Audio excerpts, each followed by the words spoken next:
Good afternoon students, rainbow science academy के online platform में आपका स्वागत है।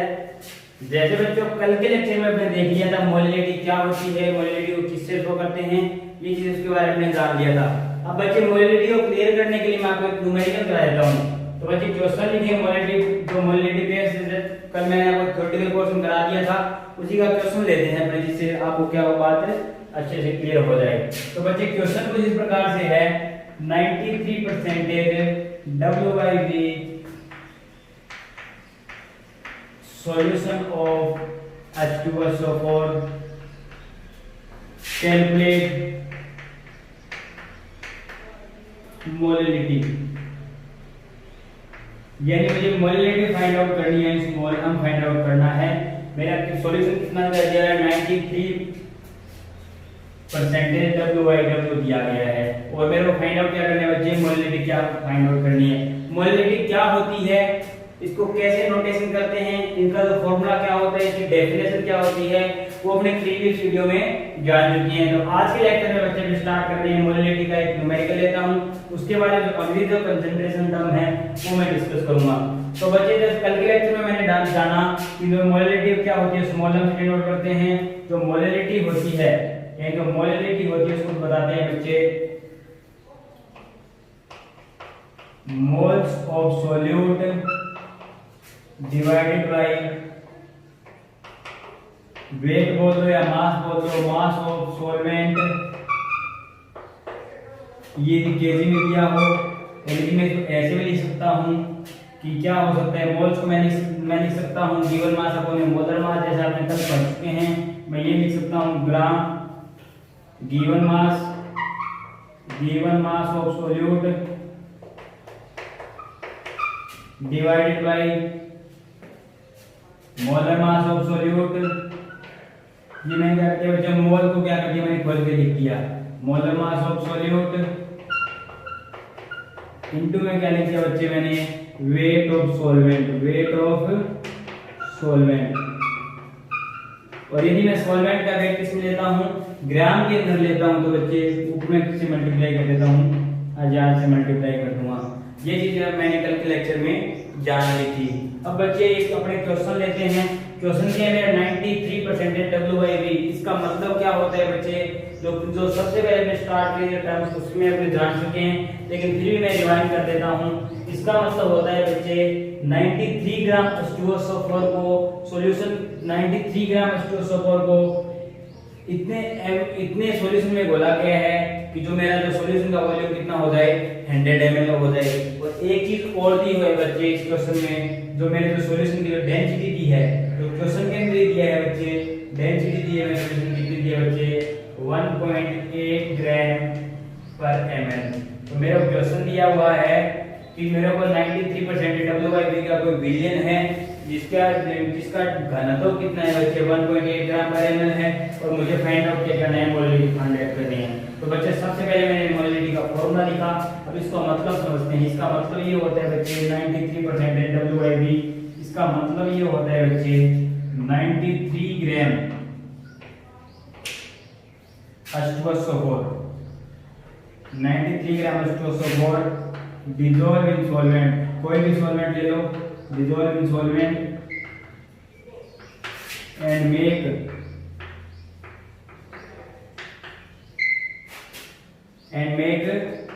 100 ml सॉल्यूशन। इसका मतलब बच्चे होता है ये। अब मुझे फाइंड आउट क्या करना है बच्चे, अब मुझे फाइंड आउट करना है, मेरा फॉर्मूला क्या कहता है, मेरा फॉर्मूला ये कहता है मुझे मास ऑफ सॉल्यूट चाहिए, और मुझे क्या चाहिए, वेट ऑफ सॉल्वेंट चाहिए। मुझे क्या चाहिए, वेट ऑफ सॉल्वेंट चाहिए। अब यहाँ मेरे को क्वेश्चन में क्या दे रखा है, मेरे को क्या दे रखा है, मैं ये क्या है बच्चे, ये किसका वॉल्यूम है, किसका सॉल्यूशन का वॉल्यूम दे रखा है, और मुझे डेंसिटी दे रखी है। इसको अपने एक रिलेशन पढ़ा था बच्चे, जो अपने प्रीवियस वीडियो वो में मैंने बताया था कि डेंसिटी ये क्या होती है, ये इनके मध्य क्या होता है रिलेशन, यानी डेंसिटी किसके बराबर होती है, मास अपॉन में वॉल्यूम। तो ये क्या है बच्चे, m क्या है, शो करता है मास, v क्या है, वॉल्यूम। तो मुझे मास फाइंड आउट करना है, तो मुझे क्या कर देंगे, d into v कर देंगे। तो मेरा मास ऑफ सॉल्यूशन कितना हो जाए बच्चे, यदि मेरा मास ऑफ सॉल्यूशन जानना चाहूं, मास ऑफ सॉल्यूशन कितना हो जाएगा, मास ऑफ सॉल्यूशन कितना होता है, डेंसिटी कितनी है सॉल्यूशन की 1.8 ग्राम पर ml,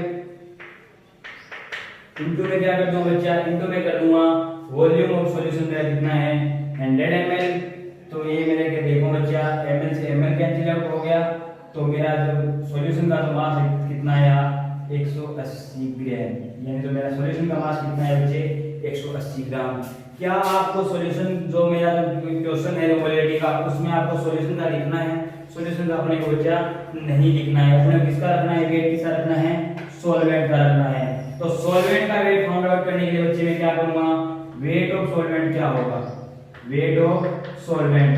यानी जब भी मैंने आपको बताया था आपको जब क्वेश्चन की न्यूमेरिकल अप्रोच करनी होती है आप फॉर्मूला लिखो सबसे पहले, और फॉर्मूला लिखने के बाद में आप देखो आपको क्वेश्चन के अंदर दिया क्या है और मुझे क्या क्या फाइंड आउट करके फॉर्मूले के अंदर वैल्यू पुट अप करूंगी, जो मेरा जो क्वेश्चन का जो सारे डाटा कि मुझे क्या होगा काउंटेड हो जाए और जो मेरा लास्ट में क्या जाए आंसर आ जाए। तो मुझे फाइंड आउट क्या करना पड़ेगा, वेट ऑफ सॉल्वेंट। अब सॉल्वेंट का वेट अपने को दिया नहीं है, लेकिन मैंने क्या कर दिया, डेंसिटी से क्या निकाल लिया, सॉल्यूशन का वेट निकाल लिया। तो सॉल्वेंट का वेट कैसे निकालेंगे, तो सॉल्वेंट का वेट निकालें बच्चा, सॉल्यूशन से नहीं दी सोल्यूट माइनस कर दूं, सॉल्यूशन से मैं क्या माइनस कर दूं, सोल्यूट माइनस कर देता हूं। तो मैंने बच्चे पहले ही बताया था आपको जो सॉल्यूशन होता है उसके दो कंपोनेंट होते हैं, एक तो सोल्यूट होता है, एक होता है सॉल्वेंट।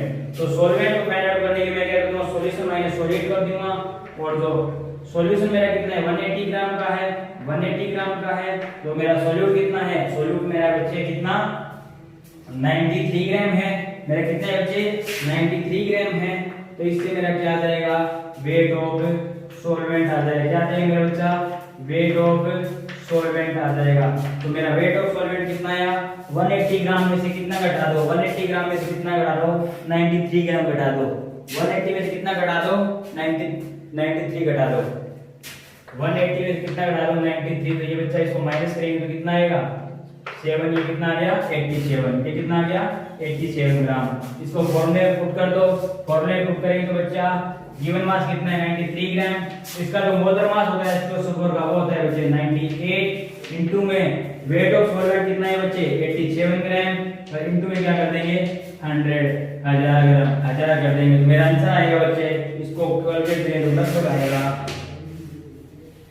10.9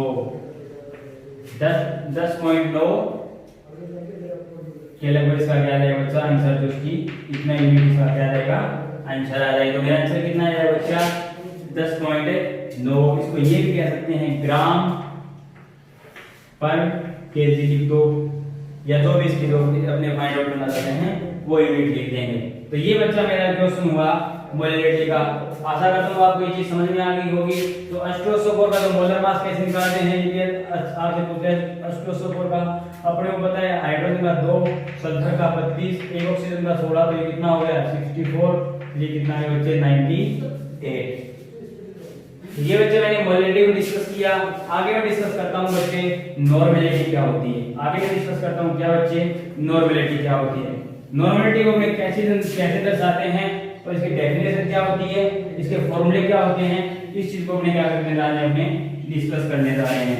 यहाँ तक मैंने क्या डिस्कस किया बच्चे मोलैरिटी का एक क्वेश्चन। अब आगे वाला टर्म है वो है बच्चे नॉर्मेलिटी। क्या है नॉर्मेलिटी, नॉर्मेलिटी क्या होती है, इसको कैपिटल एन से डिनोट करते हैं, इसको किसे डिनोट करते हैं कैपिटल एन से डिनोट करते हैं। सबसे पहले फॉर्मूला लिखता हूँ, फिर उसके बाद में डेफिनेशन बताऊंगा। तो इसका जो फॉर्मूला होगा बच्चा वो होगा ग्राम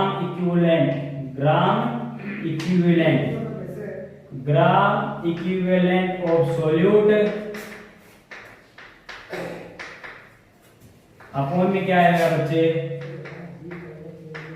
volume of solution in litre के अंदर, इसमें आएगा लीटर के अंदर। अब ये ग्राम इक्विवेलेंट नाइट्रम आई, ये क्या हो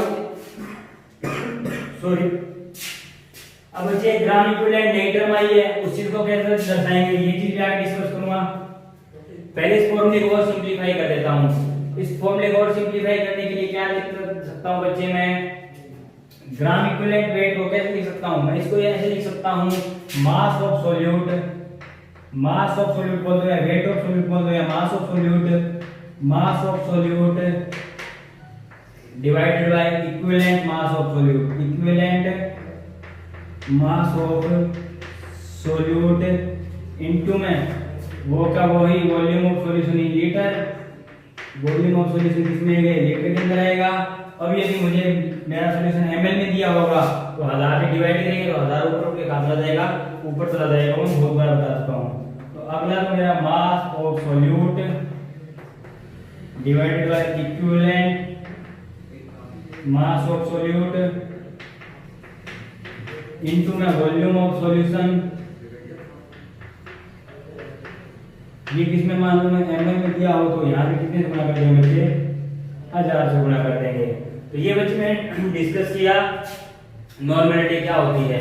अब नॉर्मेलिटी डेफिनेशन बताना चाहूँ तो डेफिनेशन मैं बता देता हूँ, फिर उसके बाद मैं ग्राम इक्विवेलेंट का कॉन्सेप्ट में डिस्कस करूंगा। तो बच्चे जो नॉर्मेलिटी की डेफिनेशन होगी उसको ये बोलेंगे, it is the amount of solute, it is the amount of solute in gram equivalent present in per liter of solution, amount of solute, और ये अमाउंट किसमें है, gram equivalent, amount of solute in gram equivalent present in पर litre of solution क्या कहलाता है, is called normality. क्या कहलाता है, नॉर्मेलिटी। क्या कहलाता है, नॉर्मेलिटी, जिसे अपने कैपिटल एन से डिनोट करते हैं। अब बच्चे एक टर्म आई है ग्राम इक्विवेलेंट, क्या होते हैं, ग्राम इक्विवेलेंट को डिस्कस कर लेता हूं। बच्चे जो मोलरिटी और नॉर्मेलिटी डिफरेंस ही होता है, जो मोलरिटी होती है उसमें मोल्स आते हैं, तो नॉर्मेलिटी होती है उसमें क्या लिखते हैं, अपने ग्राम इक्विवेलेंट लिखते हैं। अब मैं आगे जो नेक्स्ट जो टॉपिक है वो मैं डिस्कस कर लेता हूं बच्चे, कॉन्सेप्ट ऑफ ग्राम इक्विवेलेंट। तो ग्राम इक्विवेलेंट का कॉन्सेप्ट मुझे नॉर्मेलिटी में लगता है, कुछ चीज को मैं आगे डिस्कस करने जा रहा हूं। मैं काफी देर से बोल रहा हूं ग्राम इक्विवेलेंट, अब इसका मतलब भी जान लेते हैं ग्राम इक्विवेलेंट होता क्या है।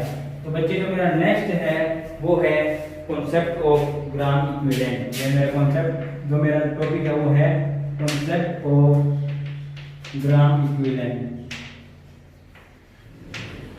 यानी किसी भी कोई भी सॉल्यूट का ग्राम इक्विवेलेंट कैसे लगाते हैं, तो ग्राम इक्विवेलेंट निकालने के लिए मैं क्या करूंगा बच्चे, ग्राम इक्विवेलेंट निकालने में क्या करूंगा,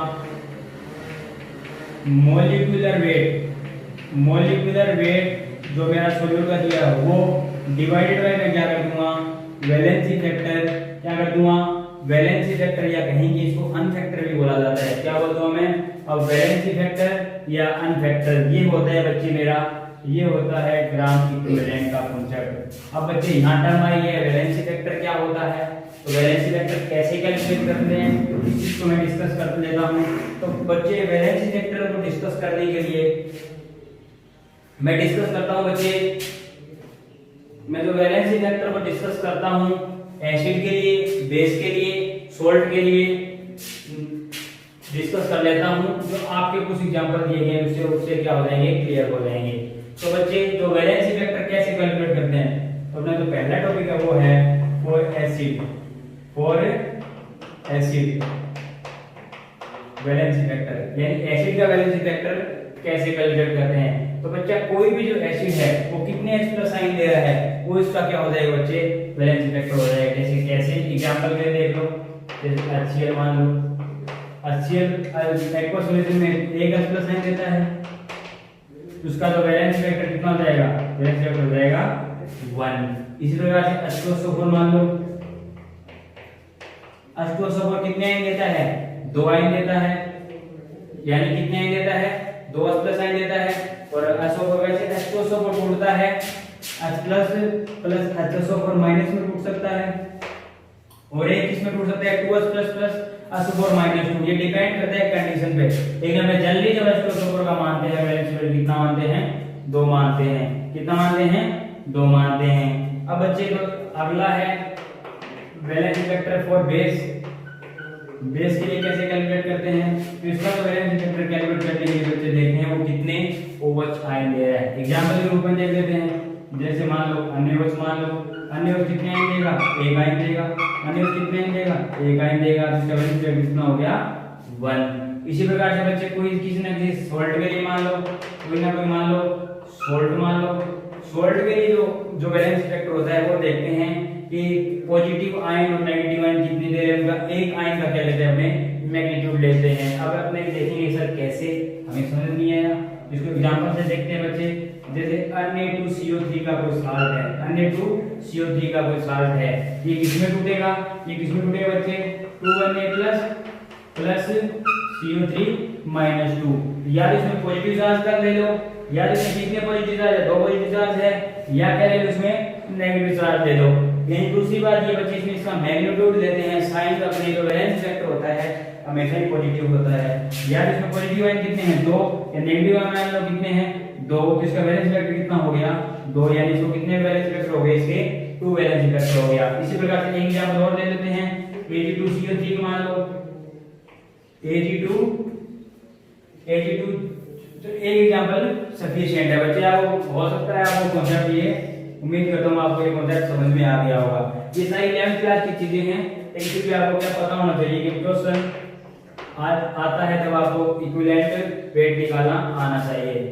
आगे और भी जैसे एयर को सोकर का निकाल सकते हैं अपने, लेकिन अभी अपने को नीड नहीं है, अपने जितनी नीड है वही मैं डिस्कस कर रहा हूँ। जो चौथा में यदि मान लो यदि कोई ना कोई जैसे ऑक्सीडेशन रिडक्शन रिएक्शन हो रही है तो उसका अनफैक्टर कैसे निकालते हैं, ऑक्सीडेशन रिडक्शन रिएक्शन होगी उसका अनफैक्टर निकालने के लिए अपने देखते हैं कितने इलेक्ट्रॉन ट्रांसफर हो रहे हैं। इस एग्जांपल देख लेता हूं बच्चे, कितने इलेक्ट्रॉन ट्रांसफर हो रहे हैं इतना उसका क्या हो जाएगा, अनफैक्टर हो जाएगा। जैसे मुझे दे दिया जाए KMnO4 का एसिडिक मीडियम के अंदर क्या हो रहा है, रिडक्शन हो रहा है। तो KMnO4 क्या करेगा, इसमें किसमें चला जाता है, Mn+2 में चला जाता है। इसके KMnO4 के अंदर Mn किस फॉर्म में है, +7 में है। +7 में कैसे है, तो यहाँ पर तो कितने हैं, +1 है, इसी कितनी हो गई, +2 है। तो इसका ऑक्सीडेशन स्टेट कितना आएगा, इसका ऑक्सीडेशन स्टेट आएगा बच्चे Mn कितना आएगा, Mn का ऑक्सीडेशन है बच्चे +7, यानी +7 से किसमें जा रहा है, +2 में जा रहा है। तो +7 किसमें जा रहा है, +2 में जा रहा है, तो इसका वैलेंस वेक्टर कितना हो गया, 5। इसी प्रकार से बेसिक मीडियम के अंदर, ये बेसिक मीडियम के अंदर KMnO4 का देखूं, बेसिक मीडियम के अंदर KMnO4 देखूं तो बेसिक मीडियम के अंदर KMnO4 बच जाता है K2MnO4। अब इसका देख लो, इसका यदि मैं देखना चाहूं तो इसका तो ऑक्सीडेशन नंबर +7 ही है। अब इसका ऑक्सीडेशन नंबर देखो बच्चा +2, पोटेशियम के लिए +2, 2 पोटेशियम आयन है, इसका x मान लिया, इसका कितना हो गया बच्चा, -8 बराबर कितना लिख देंगे 0, x बराबर कितना आ जाएगा 6, यानी x बराबर ये कितना है +6 के अंदर है, इसके +6 के अंदर है। तो इसका अनफैक्टर कितना हो गया बच्चे, इलेक्ट्रॉन कितने ट्रांसफर हो गए, इसका वैलेंस वेक्टर कितना हो गया 1, वैलेंस वेक्टर कितना हो गया 1। तो बच्चों ऐसा करके मैंने आपको कॉन्सेप्ट बताया कि इसका ग्राम इक्विवेलेंट कैसे निकालते हैं। और ग्राम इक्विवेलेंट निकालने के लिए यूज पड़ती है बच्चे मॉलिक्यूलर वेट की और वैलेंसी फैक्टर की। वो चीज मैंने क्या की यहाँ पे डिस्कस की, वैलेंसी फैक्टर कैसे देखते हैं वो चीज मैंने आपको बताई। ज्यादा अपने एग्जांपल में नहीं जाना है। अब आगे मैं एक क्वेश्चन सॉल्व कर देता हूँ जिससे आपको क्या चीजें क्लियर हो जाए। क्वेश्चन में कुछ इस प्रकार से बच्चे आपके एनसीईआरटी का एक क्वेश्चन है वो मैं डिस्कस कर देता हूँ। जो क्वेश्चन कुछ इस प्रकार से है, तो बच्चे नॉर्मेलिटी को समझने के लिए मैं एक क्वेश्चन डिस्कस कर रहा हूँ, जिसमें क्वेश्चन है बच्चे 6.3 gram of oxalic acid, 6.3 gram of oxalic acid present in 250 ml of solution। पूछा गया आपने बच्चे कैलकुलेट नॉर्मेलिटी पूछा है। सबसे पहले वही पूछना, नॉर्मेलिटी फाइंड आउट करने के लिए मैं क्या लिखूंगा, फॉर्मूला लिखूंगा। तो फॉर्मूला क्या है बच्चे, मैं सीधा ही लिख रहा हूं। फॉर्मूला क्या है, given mass divided by equivalent mass of solute. Equivalent mass of solute क्या है, यहाँ पे ऑक्जेलिक एसिड है, ऑक्जेलिक एसिड इनटू में क्या लिख दो बच्चे, वॉल्यूम ऑफ सॉल्यूशन। ml में दिया गया तो ml लिख दो और ऊपर किससे गुणा कर दें, 1000 से गुणा कर दें। ये कैसे है ये चीज मैं आपको बता चुका हूं। अब डायरेक्ट देख लो बच्चे, गिवन मास कितना है 6.3 ग्राम, गिवन मास कितना है 6.3 ग्राम। अब बच्चे बात आती है equivalent mass of oxalic acid. एक ऑक्जेलिक एसिड का इक्विवेलेंट मास कितना होता है उसको देखने के लिए देखो बच्चे, ऑक्जेलिक एसिड कुछ इस तरह में पाया जाता है। ऑक्जेलिक एसिड क्या होता है बच्चे, ये होता है, क्या होता है ये। ये डॉट का मतलब ये होता है ये क्रिस्टलाइन फॉर्म है, इनके मध्य कोई किसी प्रकार की कोई बॉन्डिंग नहीं है।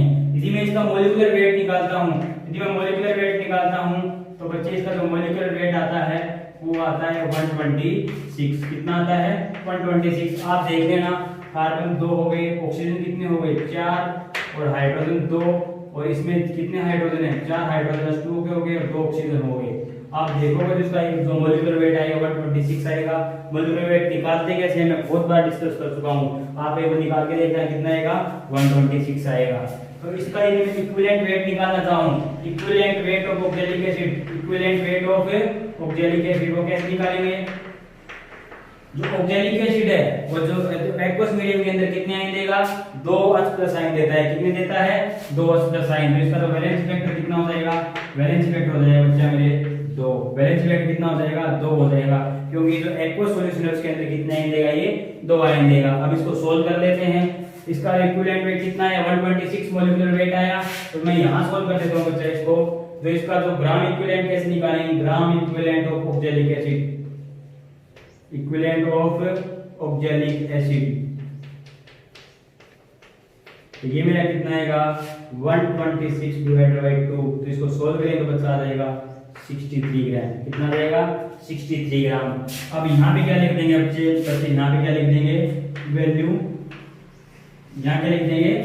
वैल्यू रखते हैं 6.3 ग्राम डिवाइडेड बाय इतना इक्विवेलेंट वेट कितना है? 63 ग्राम। इक्विवेलेंट वेट कितना आया? 63 ग्राम इनटू वॉल्यूम ऑफ सॉल्यूशन कितना है? 250 ml, और ऊपर क्या कर देंगे? 1000 से क्या कर देंगे? गुणा कर देंगे। इसको सोल्व करने से आएगा बच्चे मेरे, इसको सोल्व करने से 10 बार कटेगा, ये 10 बार कटेगा, ये कितनी बार जाएगा? 4 बार जाएगा, 4 टाइम्स आएगा। तो उसका जो टोटल आंसर आएगा बच्चे वो आएगा 0.4 नॉर्मल पर लीटर। यानी मेरा जो कितना है?